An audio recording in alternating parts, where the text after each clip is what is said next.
ফিরআউন যখন দলবল নিয়ে বের হয়ে যাচ্ছে মূসা আলাইহিস সালামের কওমকে ধাওয়া করার জন্য, সূরা দুখানের মধ্যে আছে, আল্লাহ পাক বলছেন যে তাদের স্মরণে যখন ফিরআউন এবং তার দলবল ডুবে মরল, ওদের এই মর্মান্তিক মৃত্যু দেখে আকাশ এবং জমিনের কেউ এক ফোঁটা পানিও ফেলেনি। এই আয়াতটা কোরআনে আছে, সূরা দুখানের মধ্যে আছে।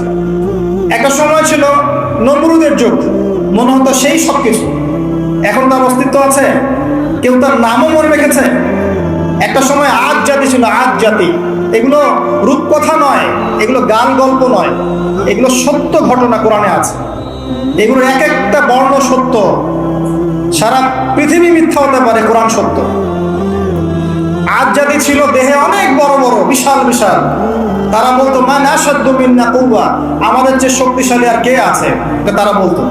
আল্লাহ পাক ঝড় দিয়ে উড়িয়ে দিয়েছেন, তাদের অস্তিত্ব আছে? সময়ের ব্যাপার, দেখেন সময় বদলাচ্ছে, সব পরিবর্তন হয়ে যাচ্ছে।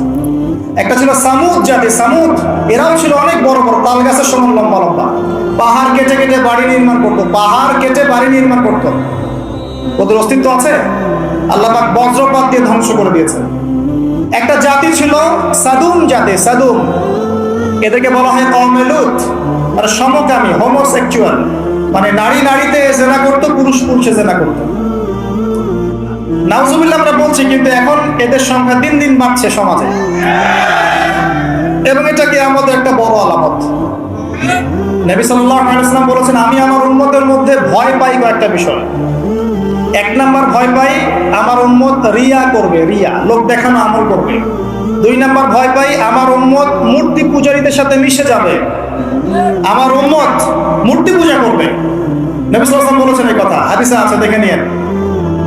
তিন নাম্বার তিনি বলেছেন, আমি ভয় পাই আমার উম্মতের উপরে যে আমার উম্মতের একটা অংশ সমকামী হয়ে যাবে, এবং দিন দিন এটা বাড়ছে। তো একটা কওম ছিল সাদুম জাতি, সাদুম, এরা ছিল জর্ডান, যে দেশটার নাম আছে জর্ডান, এই জর্ডানের পাশে একটা সাগর আছে, ডেড সি বা মৃত সাগর, এখানে ওরা বসবাস করত। এরা হোমোসেক্সুয়াল ছিল। তারা তখন বলতো, আমরা পবিত্র, কে আছে আমাদেরকে শাস্তি দিবে? হে লূত, তুমি যদি পারো আল্লাহর শাস্তি নিয়ে আসো। এরকম করে বলেছিল, যদি পারো আল্লাহর শাস্তি নিয়ে এসে দেখাও। আল্লাহ রাব্বুল আলামিন দুইজন ফেরেশতাকে পাঠিয়েছিলেন, জিবরাইল, মিকাইল। ওই জায়গাটাকে পাখা দিয়ে তুলে আসমানে উঠিয়ে আবার জমিনে ধসিয়ে দিয়েছে। এটা রূপকথা নয়, এটা কোরআনে বলা আছে।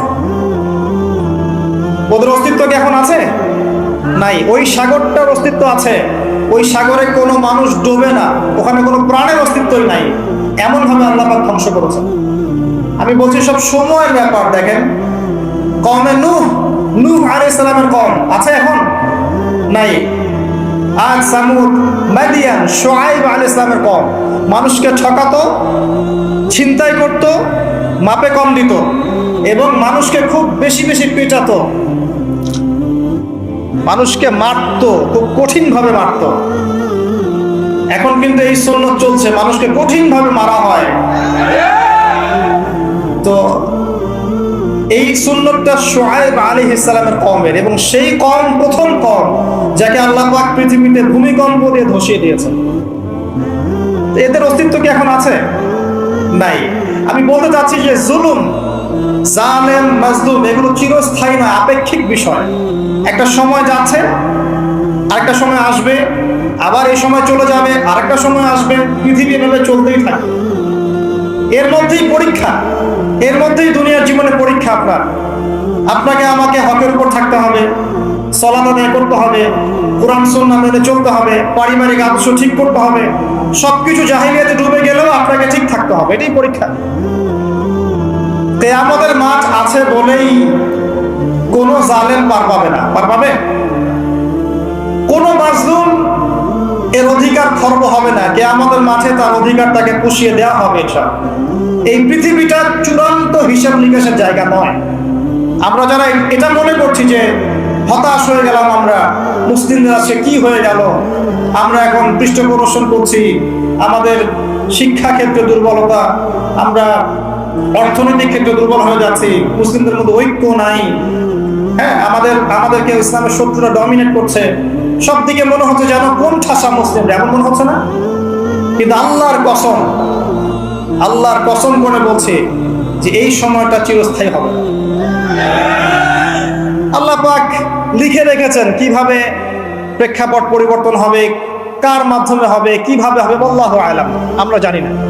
এতটুকু আমরা জানি যে এগুলো চিরস্থায়ী নয়। অতএব মুসলিমরা কখনো হতাশ হবে না। কি হবে না? হতাশ হবে না। মুসলিমরা পড়াশোনা করবেন, প্রচুর পড়াশোনা করবেন, পড়াশোনা করতে থাকবেন। আমি অনেক দিন বলেছি সাবজেক্টগুলো, আপনাদেরকে আবার বলছি। সর্বপ্রথম কোরআন পড়বেন, কোরআন তেলাওয়াত করা শিখবেন, কোরআনের অর্থটা শিখবেন, কোরআনের ভাষা শিখবেন। এই ভাষা শেখার জন্য কওমি মাদ্রাসার আলেমদের কাছে গিয়ে পড়ে থাকতে হলে পড়ে থাকবেন, ভাষা শিখবেন। ইমাম শাফিঈ রাহিমাহুল্লাহ বলেছিলেন, কোরআন শেখা মুসলিমদের উপর যেমন ফরজ, এর ভাষা শিক্ষা করাও ফরজ। ভাষা না শিখলে আপনি কোরআন বুঝতে পারবেন। কোরআন পড়া হয়ে গেলে বা পড়তে পড়তে একটা ভালো লেভেলে চলে গেলে আপনি এই যে নাহু সরফের কিতাবগুলো শেষ করবেন। তারপরে আপনি চলে যাবেন হাদিসের বইয়ে। হাদিসের ছোট ছোট বইগুলো আগে পড়বেন, আগে বড় বড় বই পড়বেন না। অনেকেই ভুল করেন আপনারা, আমাদের যুবক ভাইরা একটু বেশি ভুল করে এখানে। হেদায়েত পেয়ে সবার আগে সহিহ বুখারী হাতে নিয়ে বসে থাকে। এটা ঠিক না ভাই। এটা কেন ঠিক না আপনি এখন বুঝতে পারছেন না, কারণ আপনি এক লাফ দিয়ে তো মেডিকেল সায়েন্সের বই পড়তে পারবেন না। আপনাকে গ্র্যাজুয়ালি যেতে হবে। প্রথমে আপনি পড়বেন হাদিসে আরবাঈন, এরপরে পড়বেন আপনি রিয়াদুস সালেহিন, বুলুগুল মারাম মিন আদিল্লাতিল আহকাম, মিশকাতুল মাসাবিহ, এই টাইপের বইগুলো আগে পড়বেন। তারপর আস্তে আস্তে আপনি যাবেন আবু দাউদ, তিরমিজি, নাসাই, পরে যাবেন বুখারী, মুসলিম। একটা সিস্টেম তো আছে। নাকি হঠাৎ করে লাভ দিয়ে আপনি একদম অনার্সে ভর্তি হয়ে যাবেন? হবেন? এটা কি হয় কখনো? তো এভাবেই এই যে ফয়জুল কালাম, আপনার মুনতাখাব হাদিস, এই টাইপের বইগুলো আগে পড়বেন, পরে আপনি বড় বড় বইগুলো পড়বেন। হাদিসের বই পড়া শেষ, ইতিহাসের বই পড়বেন, ইসলামের হিস্ট্রি সব বইগুলো পড়বেন। আবু বকর সিদ্দিক রাদিয়াল্লাহু আনহু খেলাফত থেকে শুরু করে একদম ওমর, ওসমান, আলী, তারপর উমাইয়া খেলাফত, তারপরে আব্বাসীয় খেলাফত, তারপরে আপনার ফাতেমি সাম্রাজ্য, তারপরে আপনার এদিকে এই যে আপনার মামলুকদের শাসন, কর্ডোভার ইসলামিক শাসন, ওসমানীয় খেলাফত, এই পুরো বিষয়গুলো আপনাকে পড়তে হবে। একদম এই যে 1915 সাল পর্যন্ত বা 1921 সাল পর্যন্ত যে হিস্ট্রিটা আছে, এই 1400 বছর ইতিহাস আপনাকে জানতে হবে। যে জাতি তাদের ইতিহাস জানে না, তারা হীনমন্যতায় ভোগে। আমরা জানি না তো আমরা কাদের সন্তান, জানেন? ইতিহাস পড়েন, দেখবেন ইতিহাসের পাতায় পাতায় লেখা আছে যে মুসলিমরাই এই বিশ্বকে শাসন করেছে। হিস্ট্রির পাতায় পাতায় লেখা আছে। এখন এই কথাটা কারো মাথায় নেই, এটাই বাস্তব। অতএব ইতিহাস পড়তে হবে আপনাকে। ইতিহাসের পরে আপনি পড়বেন ফিকহ। ফিকহ মানে হচ্ছে গভীর জ্ঞান। ফিকহের যে ক্লাসিক্যাল বইগুলো আছে, হানাফি মাযহাবের, অন্যান্য মাযহাবের, এইগুলো আপনি পড়বেন। এখানে আপনি সাম্প্রদায়িক হবেন না, জ্ঞানটাকে উদার করবেন, মৌমাছির মতো হয়ে যাবেন। যেখানে জ্ঞান সেখানে চলে যাবেন, যেখানে জ্ঞান সেখানে যাবেন। এমন করবেন না যে আপনি একজন আলেমকে ফলো করেন, তারই বক্তব্য শুনবো, তারই বই পড়বো, অন্য কারো বই পড়বো না, বক্তব্য শুনবো না, এমনটা করবেন না। এই টাইপের কাজ যারা করেছে এরা ওই সাতকারার হাতি দেখার মতো অবস্থা হচ্ছে। কথা বুঝতে পারছেন না? একটা হাতির, কেউ বলছে হাতিটা খাম্বার মতো, কেউ বলছে পাখার মতো, কুলার মতো, ইত্যাদি। এক একজন এক একটা অংশ পেয়েছে। ইসলাম একটা প্রশস্ত বিষয়, এই জন্য ফিকহের প্রশস্ত বিষয়গুলো পড়বেন। তখন দেখবেন যে আমলগুলো করা হচ্ছে আপনারটার যেমন দলিল আছে, ওই ভাইয়েরটারও দলিল আছে। কথা বুঝতে পারছেন না? তখন দেখবেন যে ওই ইখতিলাফি মাসআলাগুলোকে নিয়ে আর মসজিদ ভাগ হবে না ইনশাআল্লাহ। কেন ভাগ হয়? কারণ আমরা ফিকহের গভীর জ্ঞান জানি না। মনে করে আমি যেটা করছি এটাই সহিহ, বাকিরা যেটা করছে ওটা ভুল, জাল জয়ীফ। জাল জয়ীফের আপনি কি বোঝেন? আপনি কি মুহাদ্দিস? আপনি বড়জোর বলতে পারেন হাদিসটাকে অমুক মুহাদ্দিস জাল বলেছেন, এটা বলতে পারেন না। যাই হোক, এখানে অহংকার প্রদর্শন করা ঠিক হবে না। ফিকহের ক্ষেত্রে উদার হয়ে যাবেন, কারণ আমরা মুসলিমরা সবাই ভাই ভাই, আমরা সবাই ভাই ভাই।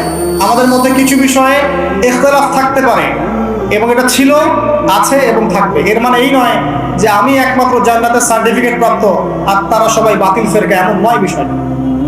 সবার মাঝেই কল্যাণকর অনেক বিষয় আছে, আপনি কল্যাণটা নিয়ে নেন, অকল্যাণকর বিষয়গুলো ছেড়ে দেন, ব্যাস, সিম্পল।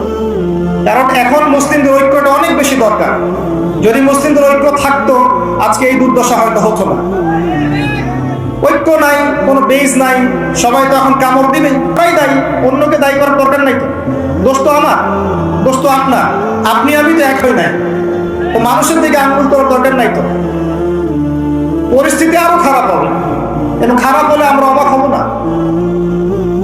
মায়ের যদি আরো বেশি খাওয়া হয়, আরো অবাক হওয়ার কিছু নাই, কারণ এটা খাওয়ার যোগ্যতা অর্জন করে ফেলেছি আমরা।